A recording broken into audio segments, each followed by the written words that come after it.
Vice President of Marketing at CO Health Analytics.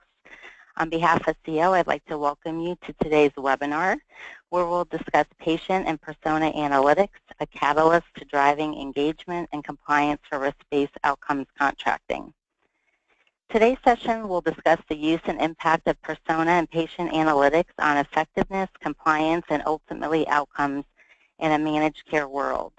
The session will review the opportunity of using a broader data set in combination with a new generation of advanced analytics to group individual patient attributes and behavior patterns into risk-based personas. And we hope you'll find the session informative on how to use those actionable insights in your organization to collaborate with payers to change how programs are designed, as well as to create solutions that drive compliance as well as reimbursement. Our speakers today are John Pegluka, Vice President of Life Sciences, Mark Feeney, Life Science Consultant, and Lilithia Yaramilli, VP of Analytics at CO Health Analytics. I will share a little bit of brief bio on all three of our speakers. John is responsible for leading the commercialization efforts at CO related to our SaaS solution and advanced analytics suite within the U.S. life science vertical. He has more than 15 years of sales, marketing, and technology experience with particular experience in quantitative analytics for life sciences.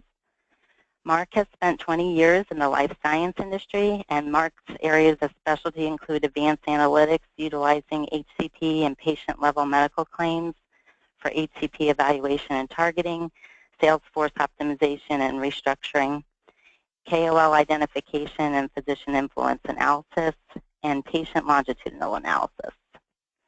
Lilithia has 15 years of experience in analytics in insurance, healthcare, and life science industries, working with customers from a transactional, physician level, patient level, claims, and longitudinal data sets. And she has a large degree of experience in working with consumers and providers, fraud, waste, and abuse analytics, as well as advanced data modeling. With that, before I turn it over to our speakers, I'll go through some brief logistics. Everyone is in listen-only mode, but you can submit questions anytime during the presentation. There's a question panel on the right side of your screen in the GoToWebinar display panel. Feel free to ask questions at any time, and we'll get to those at the end. And if there's any issues you have, any technical issues, you can also put a question in there, and we'll be sure to respond to you. We will also be recording the session, and that will be available along with the presentation. If your colleagues were not able to join today, we will be sending that out after the webinar. From an agenda standpoint, we're going to give a real brief overview of CO. We're going to talk a little bit about the market drivers and challenges for life science organizations as you work with payers and in the compliance and outcomes-based contracting world of managed care. We will talk about the 360-degree analysis and patient personas, what that means, and actually give some use cases of how those types of data and analytics are utilized in life sciences today, and then we'll follow up with a Q&A. So with that, without further ado, I'll turn it over to John. Thanks so much, everybody, for attending. Thank you, Michelle. Hello, everybody. Good afternoon. This is John Pegluka, Vice President of Life Sciences. First off, thanks for joining the webinar. I wanted to spend a little bit of time on the front end introducing CO if you're not familiar with us. We were born, or we were founded in 2007. We're almost 10 years old. We're privately held. We're based in West Hartford, Connecticut. We've got roughly 900 employees across the globe, across 6 global delivery centers. We cover 3 continents. We follow the sun, as we like to say. We're a shop that's open 24 hours a day. And we have a very interesting and unique aspect to how we approach the business. We have a cross-segment focus, very unique to the business in that we work closely with life sciences clients, pharmaceutical, biotech, medical device, diagnostics, but we also work equally hard with payers, PBMs, health insurance companies, state Medicaids, et cetera. We've got a very unique space that we sit in between both of these healthcare type organizations. You can see the insights and how the world is changing. Over the years, we've developed some very valuable partnerships. We're a gold partner with Oracle, and we are also a gold partner with Microsoft. And for some folks there might not be interested, but we're also a partner with Viva on the commercial effectiveness side within life sciences. In terms of recognition, we're happy to say that we've been recognized 5 years in a row with Inc. 5000, fastest growing companies. We've won several Microsoft Innovations Awards within the life sciences vertical, and we've had recognition with IDC and Chillmark over the last couple of years. Our global reach in terms of our client base, some interesting statistics to share. We process data and we analyze data for a living. We love doing it.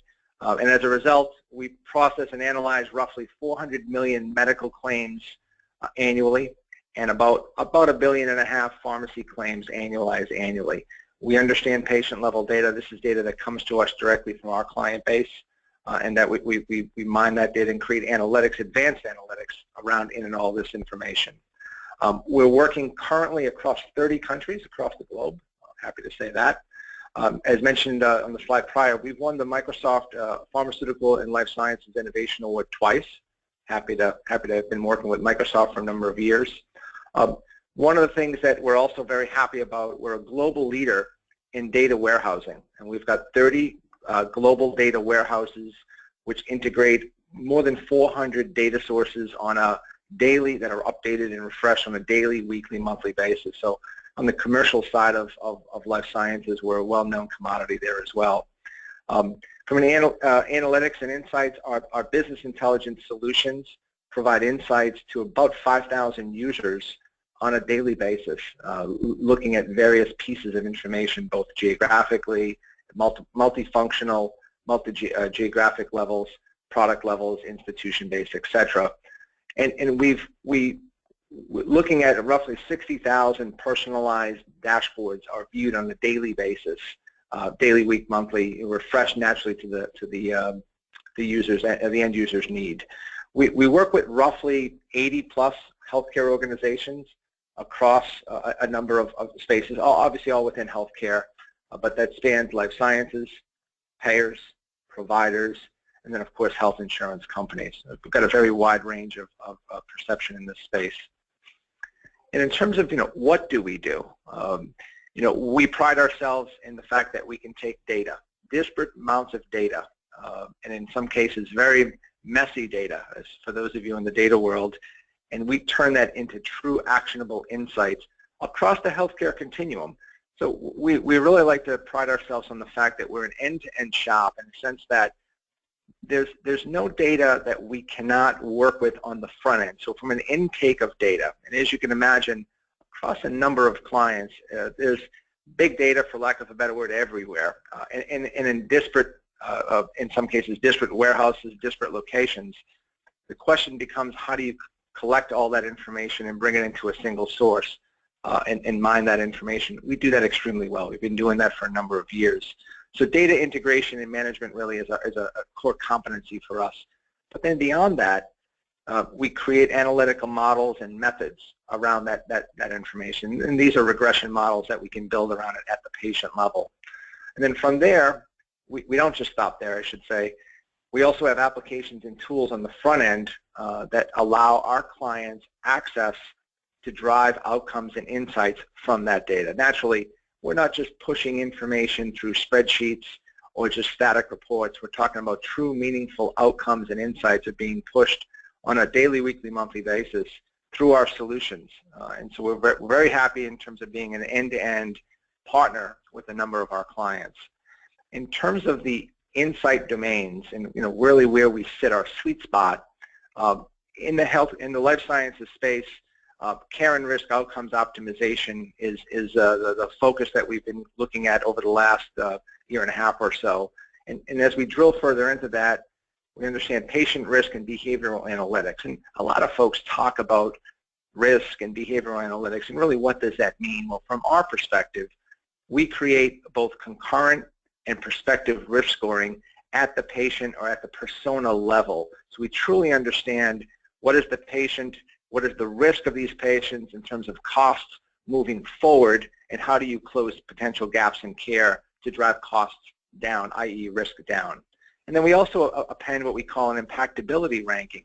Reality is this: we can create risk-based models all day, but the question then becomes, well, how do I impact that potential patient's care, and how do I understand the risks that are associated with that? Are there commercial ways that we can actually address the care needs through our partners, HCPs and institutions, and also work with our customers, payers, to address those gaps in care? How do we go about doing that?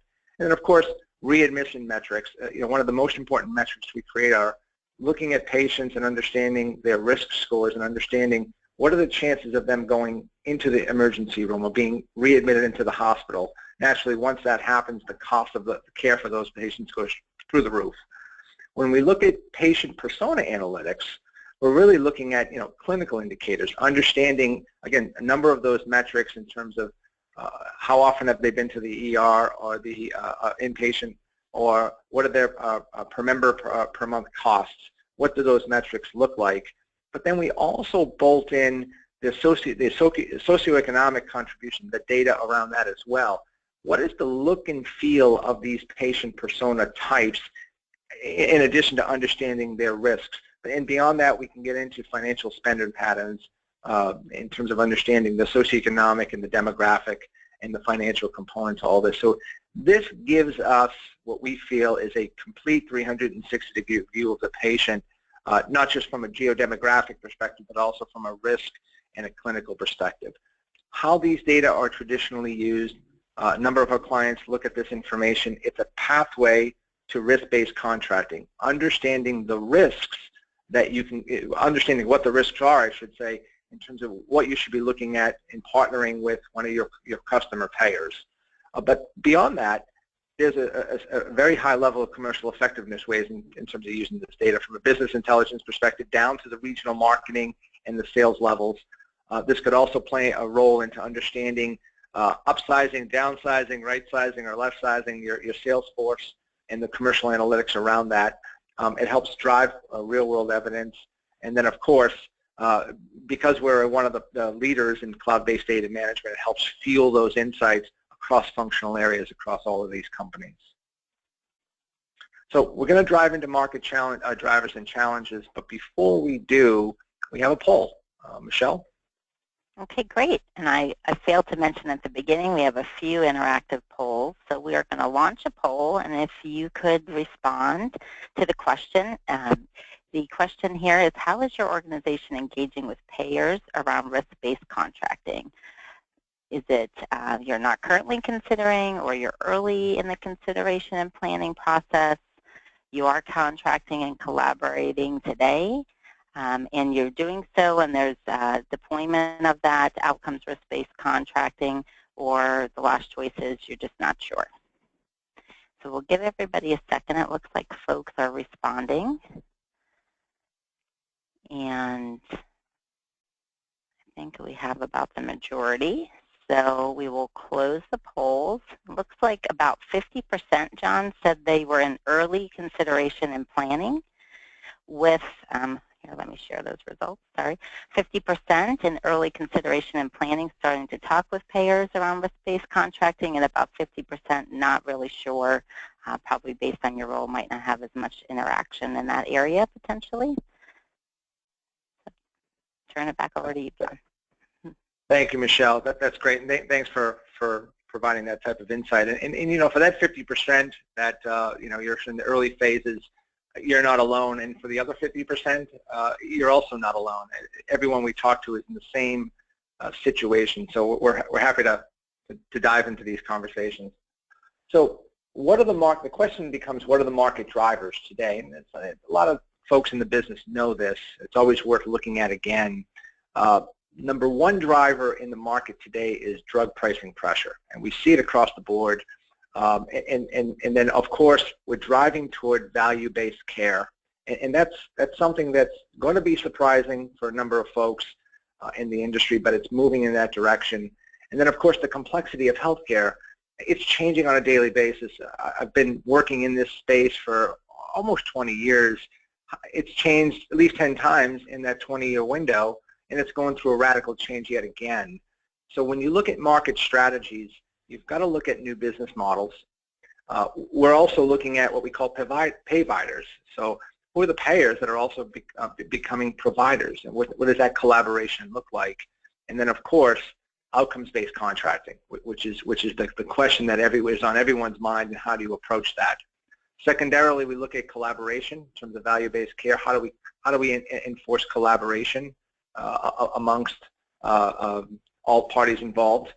And how do you understand risk and data sharing for better patient outcomes? At the end of the day, the business, all of our businesses are we're doing this to hopefully help patients become healthier over time.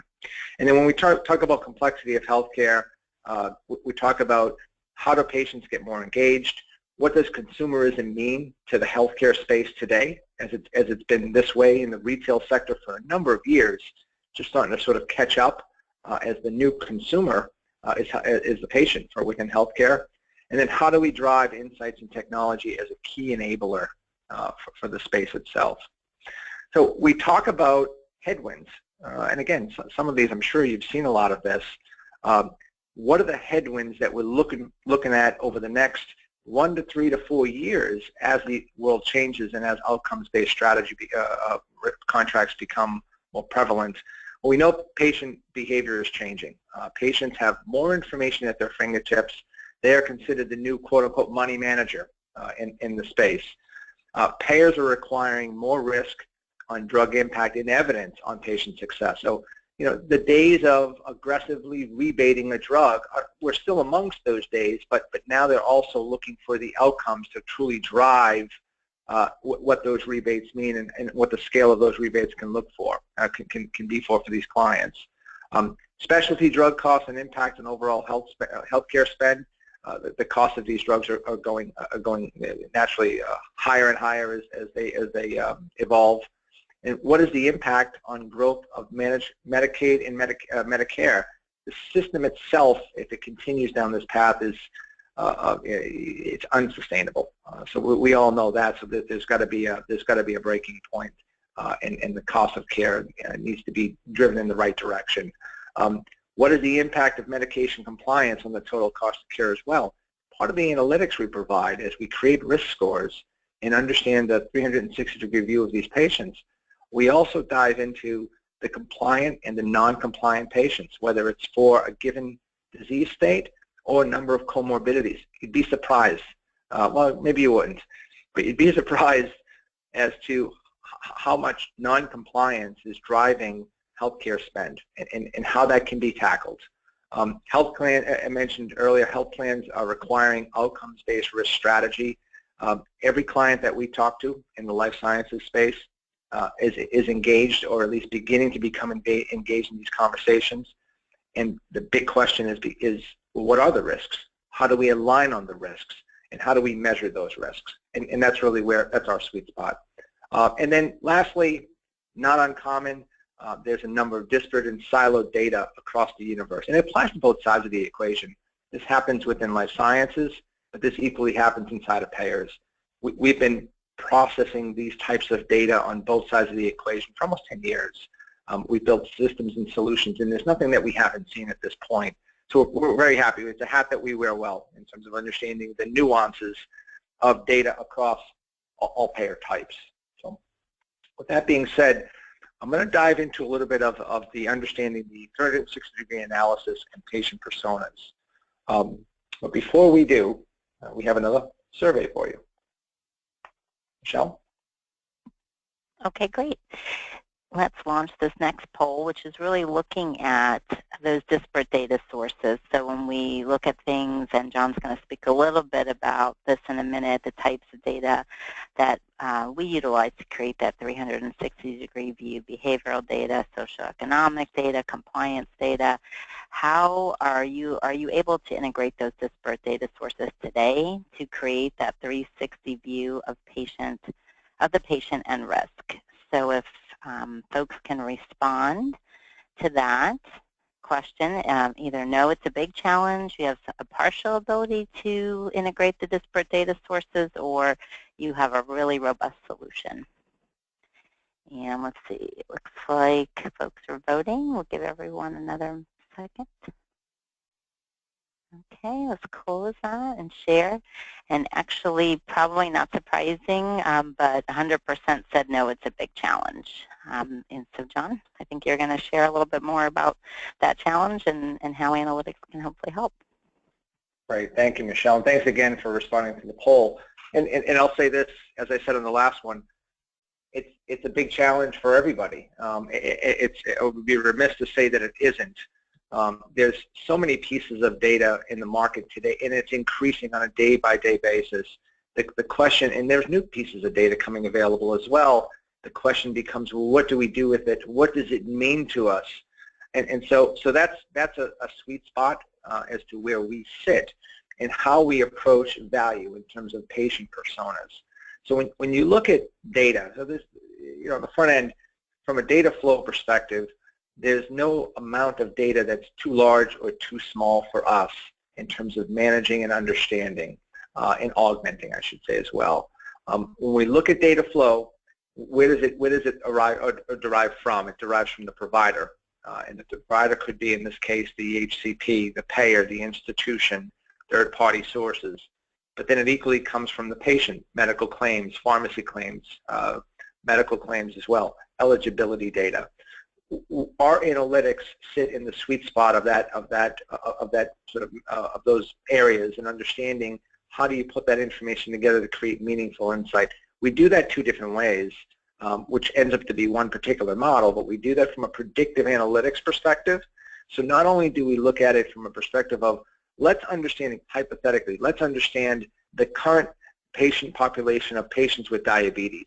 Let's understand and risk stratify those folks according to their comorbidities, and understand which populations of patients within those groups present the highest risk of both non-compliance and risk of becoming sicker and essentially costing more, driving up cost, that is, against the system. But the prescriptive analytics as well, when you start to look at that from a commercial analytics or commercial excellence lens, and understand how does that drive efforts in my organization from both a Salesforce perspective, messaging perspective, regional marketing perspective, or we could take it all the way down to how does it impact potential copay assistance? How do we help treat those patients in need? What are the socioeconomic factors above and beyond the risk factors that go into effect that we can help, from those patients? That becomes a singular model for us, which becomes very powerful. And what it does is it ends up allowing us, allowing our clients to understand on a dynamic basis the risk management of the patient population. And so we understand geographically where are these patients, what do they look and feel like, and how can we potentially approach them from a care perspective? How do we message to those folks through our customers, through our HCPs, institutions, and providers?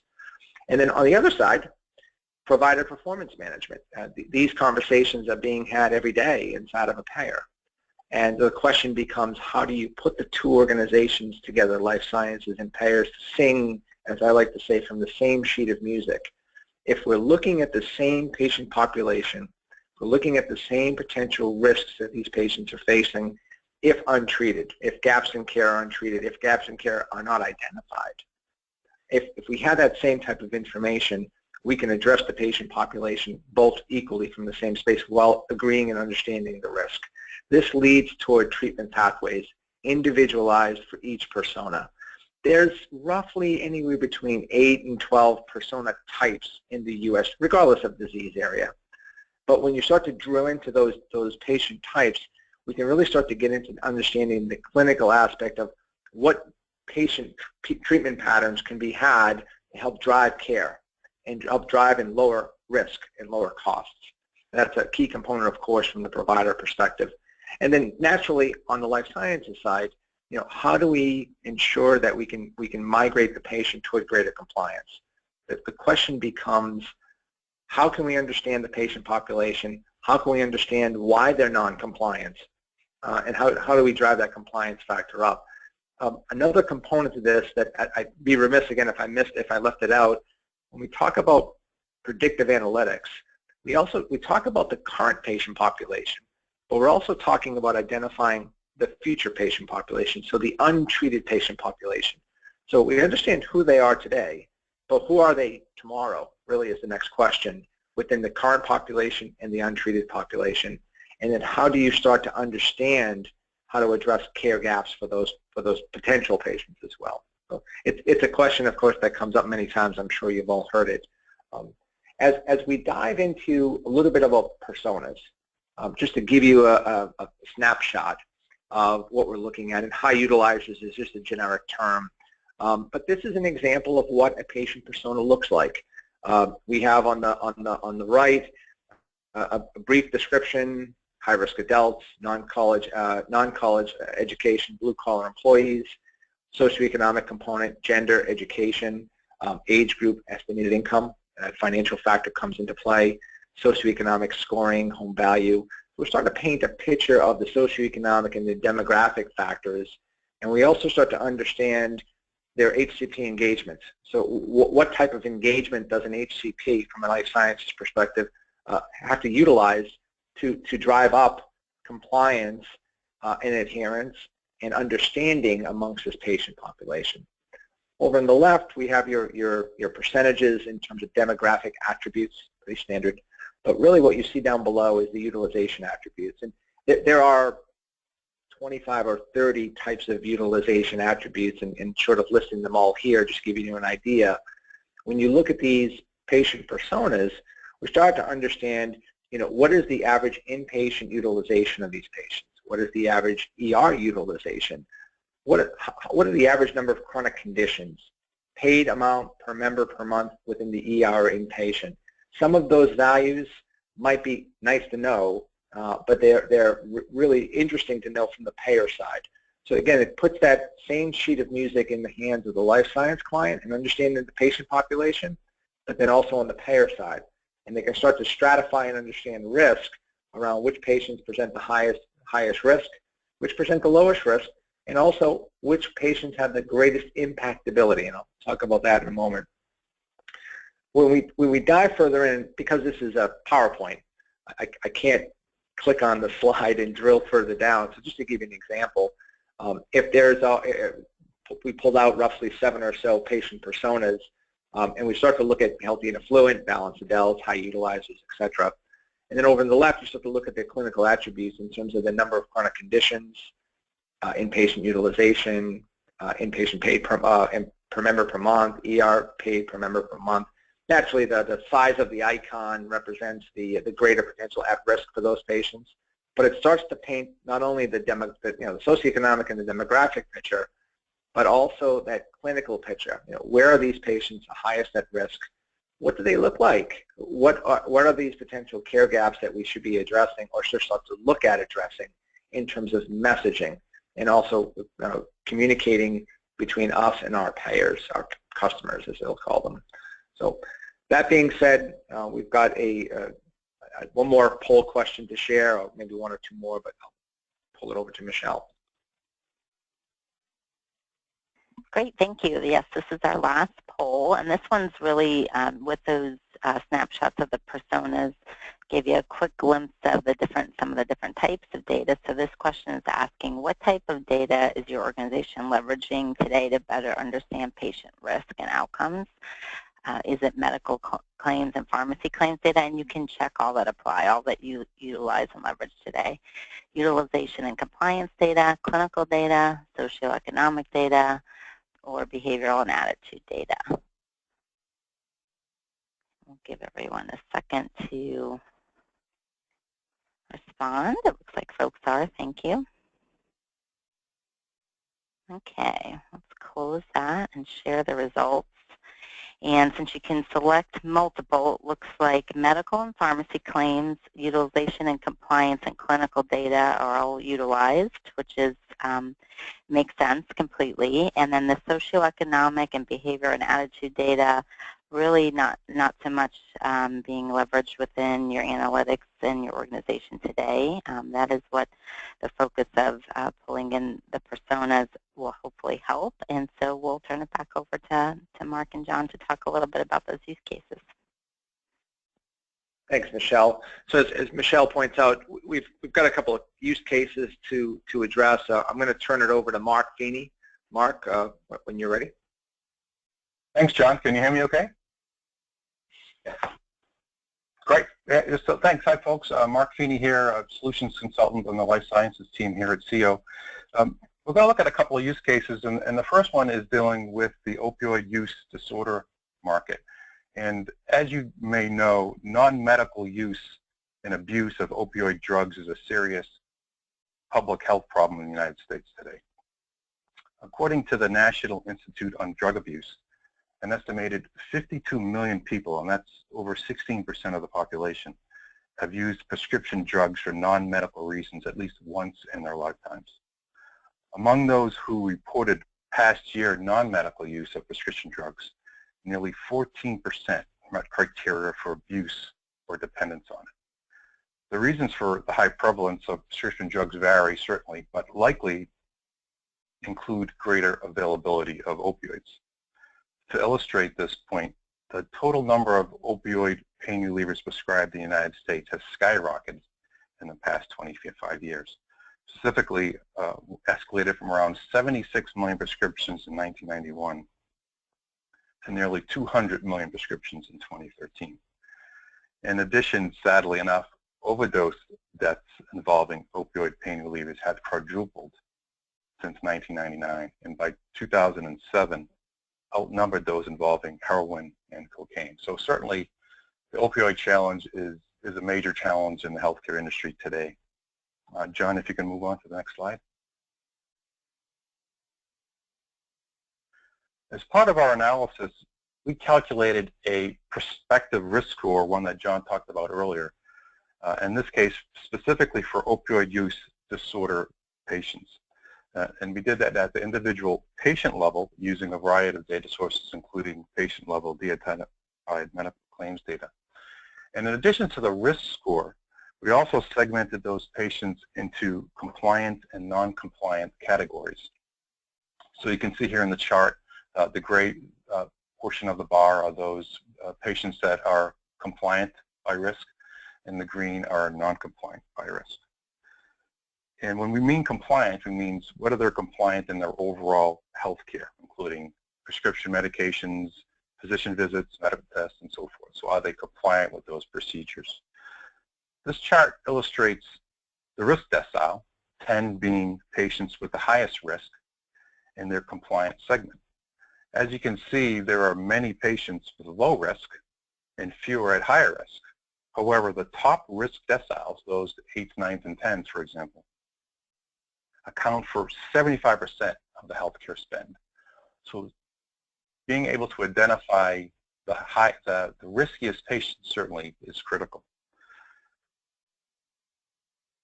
This also enables us to drill down to understand the impactability of the patient populations.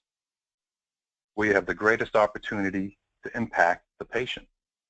There may be high impact patients in low risk deciles, and thus greater opportunity to drive compliance and decrease overall costs of these patients. And if we dive a little bit deeper here, John, if you click on the next, we can see that we can expand this and not only look at the current patients that are on opioid dependence drugs and their risk and compliance, but we can also then further identify the untreated opioid dependent patients and also stratify those by compliance and non-compliance. And the very interesting point here is that we've seen across the board in many, many therapeutic classes is that the market potential is many, many times higher than the actual number of patients. And in the opioid dependence therapy market, could be up to 6 times more patients that are untreated. And majority of those, as we've seen, perhaps up to 80%, are non-compliant. So basically understanding which patients are at most risk and their compliance can help identify who these patients are, where they are, get them on the proper therapy, and which lowers the overall healthcare costs of the patient population. John, if we move on to the next slide.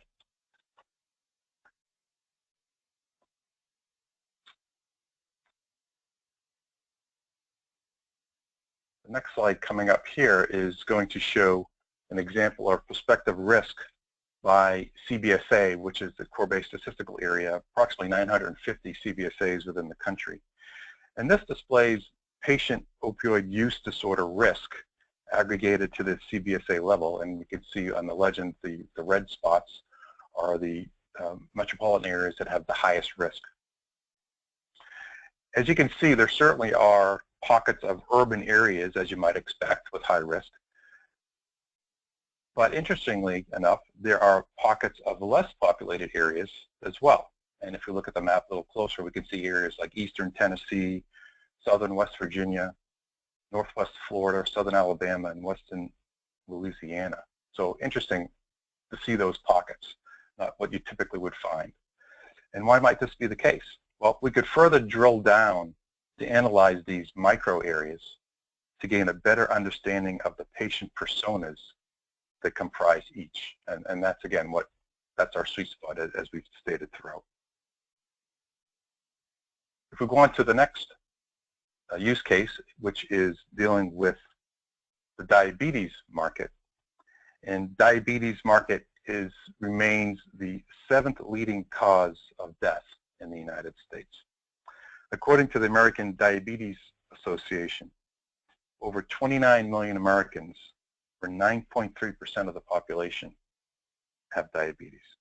And of that over 29 million, over 8 million are undiagnosed. It's a staggering number. And in addition, 1.4 million Americans are diagnosed with diabetes every year. Also, there's a staggering number of Americans that have prediabetes.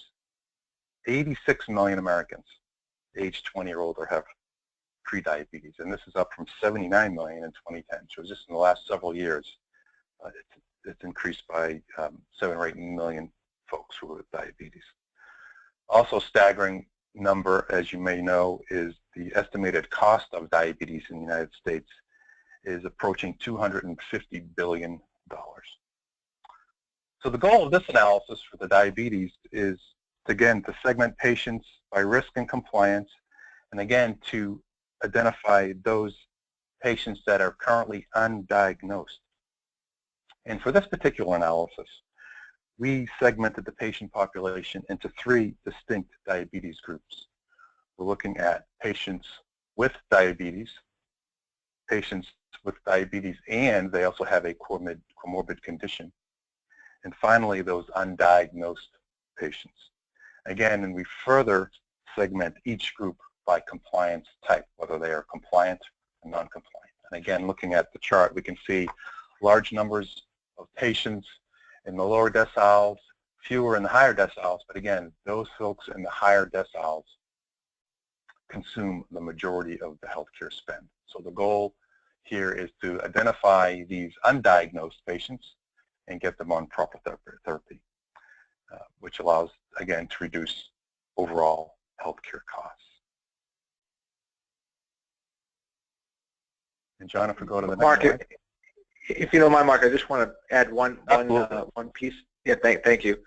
One piece of information here, folks, that just to reiterate, the risk decile that you see is a unique scoring methodology that is created by CO, which attributes the risk plus the associated cost, and frankly, we're one of the best companies in the country independently recognized as being able to predict these costs. But really what's interesting is on any given year, this is looking at prospective risk, so this is future risk, the next 12 months, patients will move between decile. So naturally, you would hope that year in and year out, patients are becoming healthier, thus they're dropping out of the decile 9s, the decile 10s, the decile 8s. But at the same time, unfortunately, patients are also moving up. So from the lower decile, being lower risk patients, are moving into the higher risk categories. That's just a fact. So these patients are moving on an annual basis. So really, they're understanding the risk stratification of them is critical. Who are they? What do they look like? How do we address them? How do we look at it moving forward? And so that, just wanted to bring that up. Thanks, Mark. Thanks, John. Very good point. Thank you for bringing that up. And again, understanding who these undiagnosed patients are, and their compliance is critical. So if we look at this map here, again, this is looking at the undiagnosed diabetic patient population. Again, we see pockets of high undiagnosed patients throughout the country.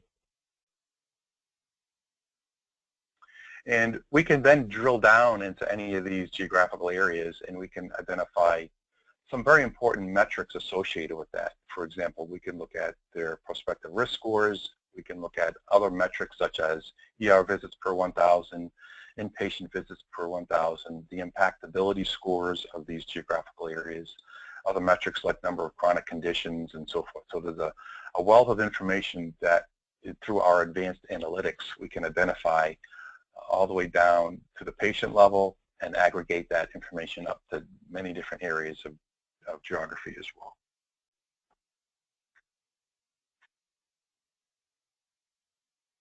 John, anything else to add there?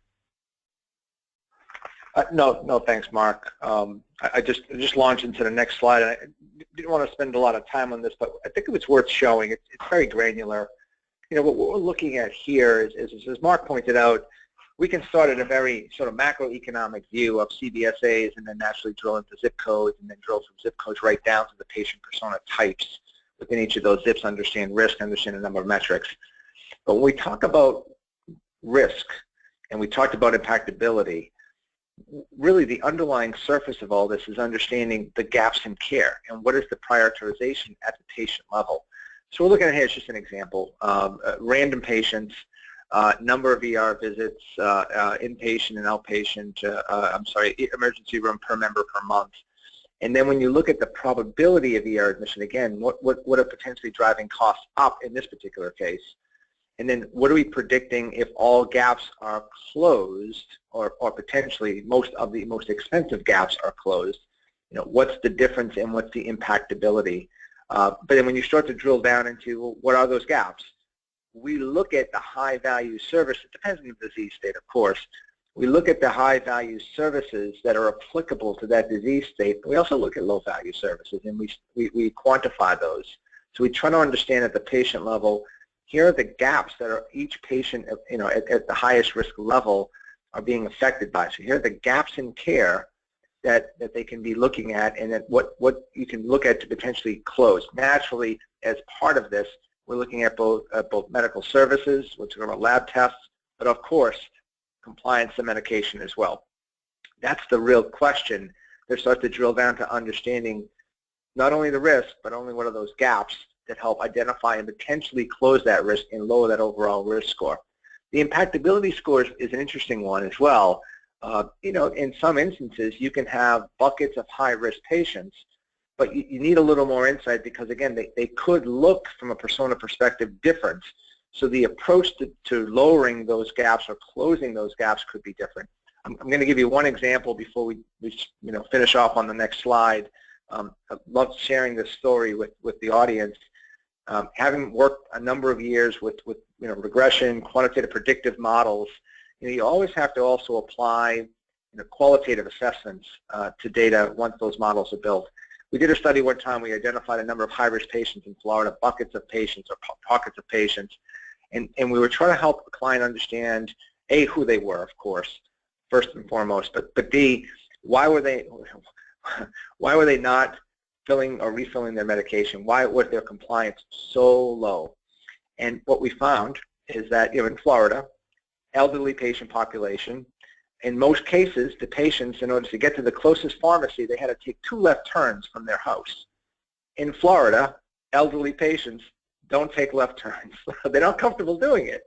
So when you look at, it's sort of an aha moment. I mean, the aha moment really was, look at how many at-risk patients we have and the gaps in care. But when you start to bolt on that, also that qualitative metric as well, that understanding, it really sets us apart, and it really gives you that added value of the analytics approach and understanding who are the patient population and what's that impactability of those patients. But love bringing that up. But Mark, I'm going to launch into the next slide, and I think you got some talking points on that as well. Sure, thanks, John. Yeah, so basically, coming full circle on the headwinds, earlier in the presentation we talked about what were the headwinds there for life sciences. And now that we're coming full circle, looking at persona analytics and the advanced analytics that we can provide, how do we meet those headwinds head on, and what are the advantages of persona analytics to life sciences organizations? So, scattered throughout here certainly is a number of those. We can drill into high-risk patients, uncover impactability scores, benchmarking, identifying patterns and potential utilization and waste, looking at the impact of noncompliance on HEDIS, and basically the healthcare effectiveness data and information sets. So there's a number of different components here, really understanding the patients, the compliance, the non-compliance, the risk scores of all the way down to the patient level that we think can provide a lot of business intelligence to life science organizations. John, certainly if you have any other comments on that as well. No, I think you hit on all of those, but I think, as Mark pointed out, from a full circle perspective, there's a lot of headwinds coming our way in our business, and they're going to be dynamic and changing and evolving over the next 2 to 3 years. So the persona, the analytics, the risk-based modeling approach helps enable, how do you empower analytics in your organization, understanding the patient, and fending off those headwinds is really the question. So some of that you'll see here, but I think at this juncture we'll open up open up to questions. That makes sense, Michelle. Great. Well, thank you, John and Mark, for sharing those use cases and information about patient analytics and personas. Just a reminder to everybody, you can submit questions through the question queue in the GoToWebinar panel. We've had a few that have come in, so I'll go ahead and ask a couple of questions and have folks thinking, hopefully, of others to ask. So a couple of questions related to data. One is in the use cases, both the opioid and the diabetes use case you shared, Mark. The data, maybe you can just give a little bit of a perspective on, did that data come from benchmarks? Did that come from CO's analysis through our work on claims and medical and pharmacy data, or maybe just a little bit of a background on the data and the relation to benchmarks? I don't know if Olivia wants to cover that, or Mark or John. Yeah. Yeah, I can certainly. This is Mark. I can certainly, start it off and have John or Olivia jump in with more specifics. But yeah, CO, we have our own kind of internal benchmarking database that we can use for these types of studies. Millions of patients across many different therapeutic areas. So we have all the conditions associated with a particular patient, their comorbidities, and based on our internal modeling capabilities, we're able to identify the risk scores and factability scores, but it's all patient level data, claims data, basically, for all these patients. And it's we have, again, CO has an internal database that we can use. We certainly can bring in client-based data that we do, as John mentioned up at the beginning. We analyze millions and millions of claims data. So whether it's data from a third-party data vendor or our internal clients that's providing us with the data, or using CO's internal benchmarking data, we have the capability to do basically all that type of analysis on those data sources. Great. Olivia or John, anything you wanted to add to that? Thank you, Mark. No? Okay. There was oh, go ahead. Did you have another point, John? No, I'm sorry. I said no. I was half on mute. Sorry. That's okay. There were a couple other data-related questions. One, briefly, we mentioned in the poll and kind of went over quickly from a 360-degree analysis, different types of data. So you showed that in the personas, the attitude, behavior data, socioeconomic data. Maybe Olivia, you can explain a little bit about what we mean by attitude and behavioral data and where we get some of those data sources. What are we leveraging for those types of data that are more the non-traditional? I mean, in the poll, it did show, most folks are looking at clinical and claims data. So these different multi-source type of data, can you explain that a little bit? Sure, Michelle. So normally whenever we call a patient 360, and as you indicated in the poll as well, we consider medical claims, pharmacy claims, clinical data that we have used historically in the life sciences organizations. But one thing that is really coming up, because at the end of the day, if you want to impact the behavior of a patient or an individual, we really need to understand what actually are the levers that we can control to be able to bring about that positive outcome that we are trying to bring about. And for that, we use the behavioral data, which is at multiple levels. So we have a very robust data layering process in-house, wherein if we have the ability to get the data for a particular individual, we get it. So it's almost like their credit cards, the cars they drive, where do they live, their education level, income, their net worth. So it's a good mix of their socioeconomic and lifestyle preferences, including things like their magazine subscriptions, where do they shop. So we have an extensive data set that we leverage to be able to bring in that. And if you're not able to map, then we have the ability to bring in zip+4 data. So it's actually the data that's at a block level, because it's also a pretty good indicator of an individual or a household's socioeconomic conditions when we don't really have data at an individual level. And so we start building up from a behavioral aspect. That's one dimension that we build up. But then there is another dimension, like Michelle was just indicating, of attitudes. So we understand how their behaviors are affecting, but then it's a very tricky thing to really understand an individual's attitude towards managing their health or being compliant or adherent to their medications. One of the ways that we can actually get that is from survey data. So one of the sources that we use for surveys is the METS Medical Expenditure Panel survey data that's conducted by the federal government on an annual basis. They survey about 15 to 18,000 households year on year, and it's a very rich data source which gives an indication of an individual or a household's preferences for healthcare and their access issues, their compliance issues, and even their preferences for PCPs and what kind of specialists they go to. So it's a very rich data source that we tap into.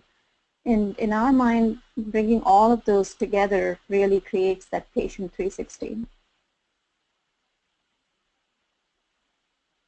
Michelle? Great, thank you, Alethea. And there was another question that came in that's asking about analysis, so you might want to respond to this, and then maybe John or Mark can add to it. But the question was, does CO or an independent organization retrospectively analyze effectiveness of the patient-specific impactability metrics?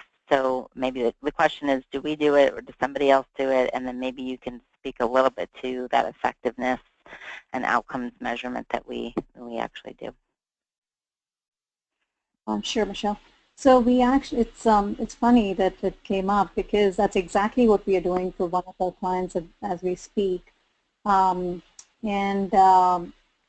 have the ability to do outcomes analysis and retrospective analysis, because one of the key things for predictive analytics is the adoption and the actual implementation to be able to generate the ROI from any analytics that we are implementing. So to measure the impact, we do those studies on an ongoing basis, and then based on the findings in the analysis, we tweak and refine our analytics as well. So it's a closed loop, a kind of an approach that we take for all of our analytics at this point of time. Great, thank you. We have one more question, and I think we have time for that, and then we can wrap up. And it's related to use of commercial analytics and commercial effectiveness analytics. That can these persona type of analytics that you showed today and some of the use cases be used with what some of the organizations already have in place from a commercial analytics perspective? So, John, if you want to cover that one. Yeah, sure. Thanks, Michelle. Thanks for the question. The short answer to the question is absolutely yes. The power of having this type of information at the patient level, at the zip level, can help fuel different types of either marketing programs regionally, commercial infrastructure, understanding geographic disbursement and size of a sales force, or even if we flip the switch the other way, looking at medical affairs and understanding how medical affairs operates naturally outside of sales, but how they operate and where they focus, where these patients are, and how they educate their thought leaders on this type of patient type or these types of patients, who they are, what they look like. Regional marketing perspective, I've worked with a number of folks over the years at the brand level that, historically, you've got a bucket of money for resources and for marketing efforts. Usually throw everything out there somewhat equally. This helps also further define where that spend goes. Not saying that you're going to prohibit spend from certain areas of the country, but you might want to ramp up spend, messaging, insights at the regional marketing level in certain pockets of the country where you identify the higher risk patients. So that's where you go after from an HCP messaging perspective or programmatic perspective. And then, if we even dial it all the way back, looking at clients that are engaged in these conversations where they're starting to build out the commercial infrastructure for anticipation of a launch over the next 1 to 2 years, 1.5 years, this becomes another contributing factor of the sizing or right sizing of the commercial infrastructure for these organizations. So there's a couple of different ways. Short answer is yes. Just thinking out loud. I always love to have these types of conversations. Dear to my heart. We spent a lot of time in my prior life working with brand and sales teams in terms of how do you allocate effort and realign it according to the market's need, the differences or the variances of the market itself, and this helps sort of drive that process. Great. Thank you very much. And thank you again to our speakers. And on behalf of CEO, I want to just thank all of you for participating. We hope you've gained some insights into how to use patient analytics and personas and the value to help support risk and outcomes-based contracting as you start to embark on that with your with the payer partners in collaborative efforts. Please do reach out to us if you'd like to learn more about the persona analytics or some of our advanced analytic capabilities, and look for a follow-up email with the recording and the presentation. We thank everyone and have a great afternoon. Thank you.